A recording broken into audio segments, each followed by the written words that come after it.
Halo, assalamualaikum warahmatullahi wabarakatuh, adik-adik, teman-teman, kanak-kanak yang ada di rumah. Selamat berjumpa kembali dengan Kak Madi. Seperti biasa, Kak Madi akan membawakan satu cerita hebat buat adik-adik, yaitu Dongeng Ceria Nusantara melalui storytelling layanan Perpustakaan Umum Kabupaten Kutai Kartanegara. Kali ini Kak Madi akan membawakan cerita rakyat Kutai Kartanegara. Ya, teman-teman yang adik-adik, halo, semoga adik-adik seperti biasa dalam keadaan yang sehat, bahagia, semangat, tentunya dalam belajar ataupun membaca bukunya ya adik-adik. Hai teman, apa kabarmu? Baik. Hai teman, apa kabarmu? Baik, Kak Madi. Siapa anak hebat angkat tangan? Saya. Siapa anak hebat angkat tangan? Saya. Iya, tentunya teman-teman yang ada di rumah, adik-adik, kanak-kanak, sudah siap untuk mendengarkan cerita apa hari ini? Ya. Pernahkah adik-adik mendengar cerita Goa Kombeng? Nah, kali ini Kak Madi akan cerita judulnya Goa Kombeng. Di sekitar abad 4 Masehi,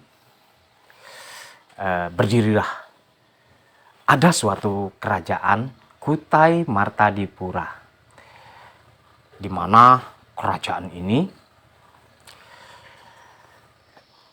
diketahui yaitu tertua di Nusantara daripada kerajaan yang lainnya. Kerajaan ini dahulunya di mana masyarakat dan rajanya sangat makmur sekali, di mana kerajaan ini mempunyai hubungan yang banyak sekali dari negeri-negeri yang di seberang, di sampingnya, yaitu dia menjalin hubungan dengan Cina, India, dan banyak lagi. Ya, kemakmuran kerajaan ini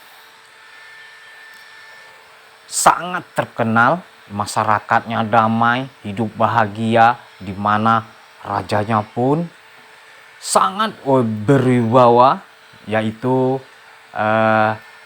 cerita itu pernah ditulis di sebuah prasasti batu yupa, dan nama rajanya pada saat itu yaitu dengan raja bernama Mulawarman,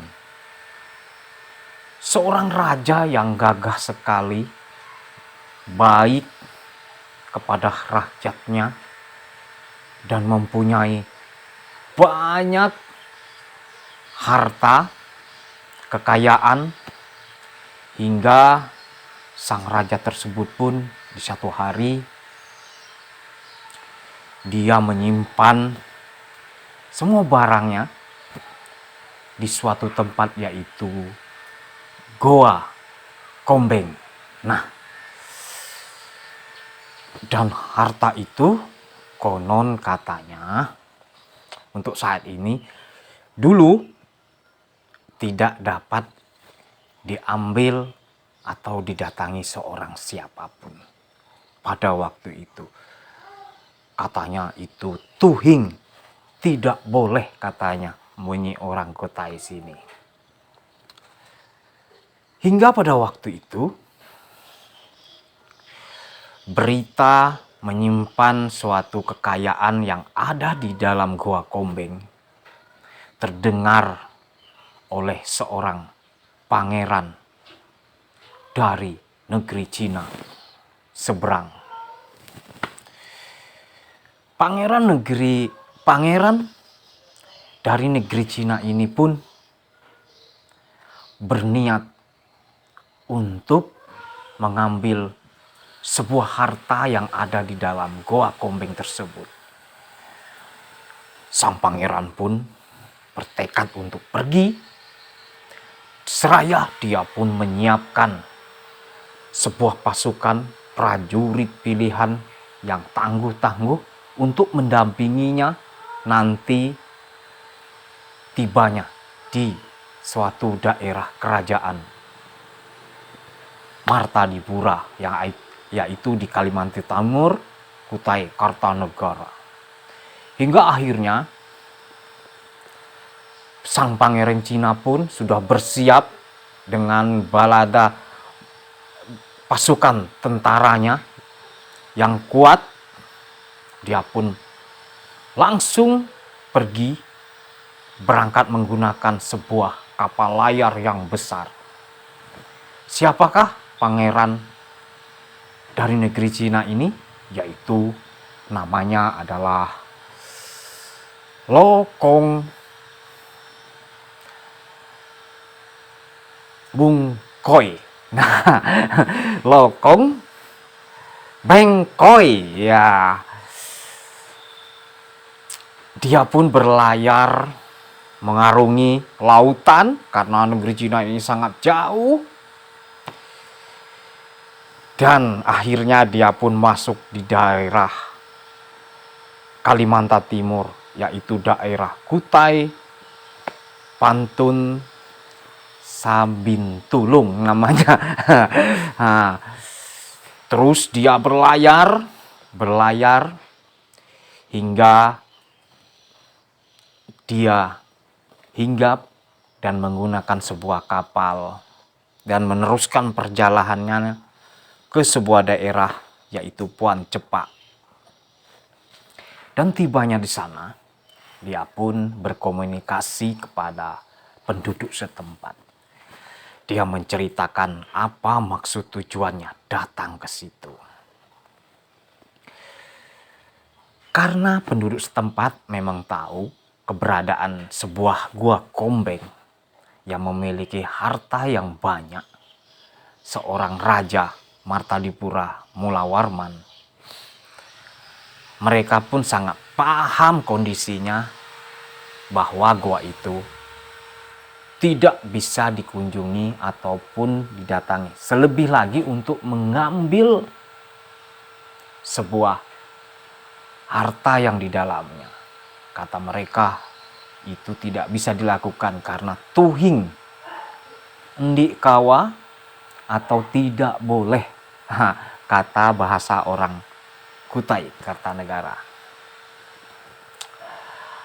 Tetapi sang pangeran karena memang tadinya sudah melakukan persiapan yang sangat matang dengan pasukan pengawal yang terbaik yang dikerahkan, dia pun tetap bersikeras.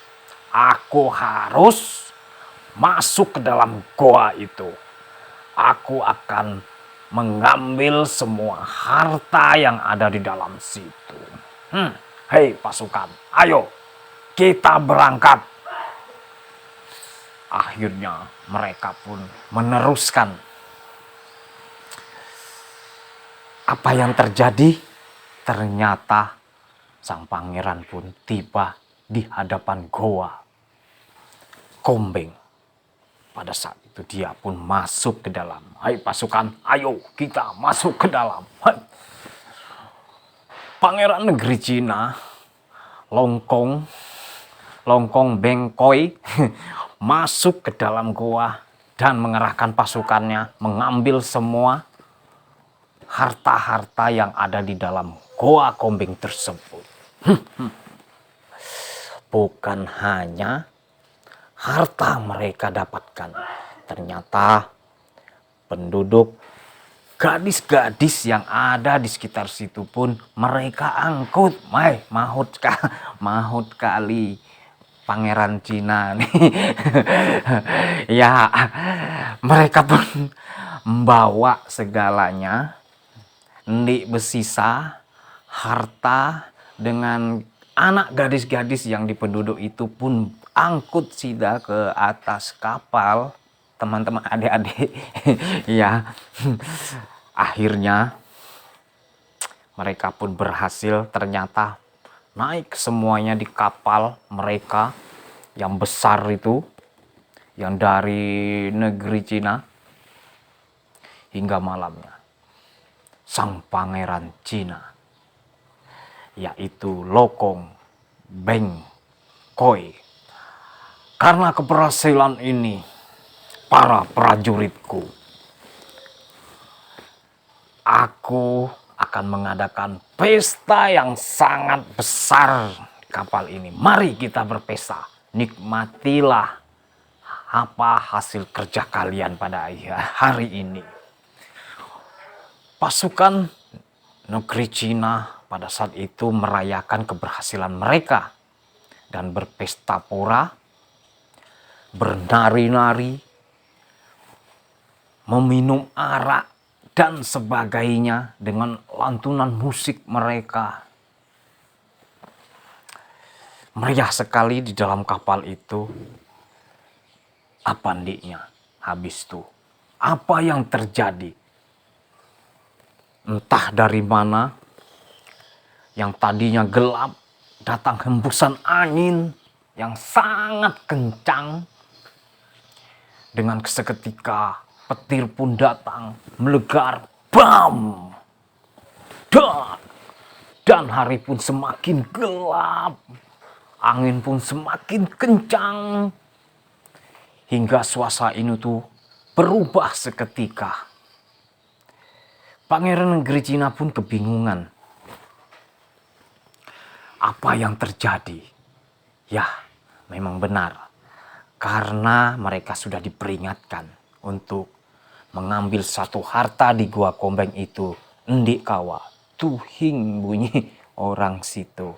Tetap mereka lakukan. Ternyata petir pun datang berkian kali menyambar satu kapal itu. Dan hancurlah beberapa kapal itu. Raja Pangeran Cina pun Lokong Beng Koi terkena sambaran petir. Dia pun tergeletak sepertinya tidak berdaya.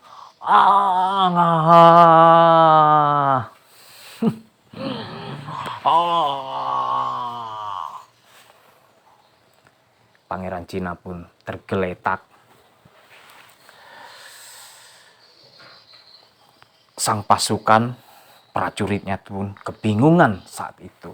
Mereka pun langsung mengangkat pangerannya untuk membawa di satu tempat yang aman untuk mencoba memulihkan keadaan sang pangeran dari negeri Cina.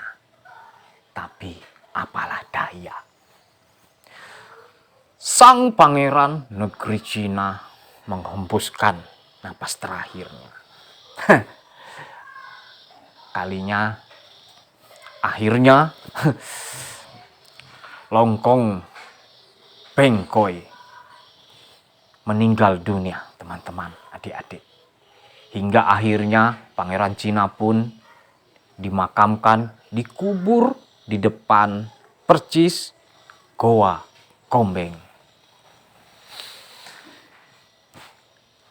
Akhirnya para gadis-gadis yang tadinya mereka ambil dari penduduk itu pun kembali dengan tempat asalnya, dan pasukan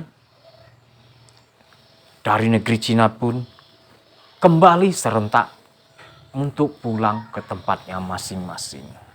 Sementara harta-harta yang mereka ambil dari dalam goa secara hilang misterius dan kembali ke dalam Goa Kombeng. Dan dari cerita itu pun penduduk setempat memberi nama sebuah tempat goa itu, yaitu Goa Kombeng. Adik-adik, teman-teman, kanak-kanak, seperti itulah cerita Goa Kombeng dari Kak Madi di pagi ini.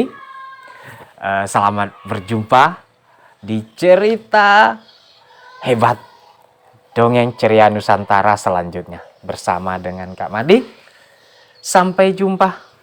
Assalamualaikum warahmatullahi wabarakatuh. Dadah.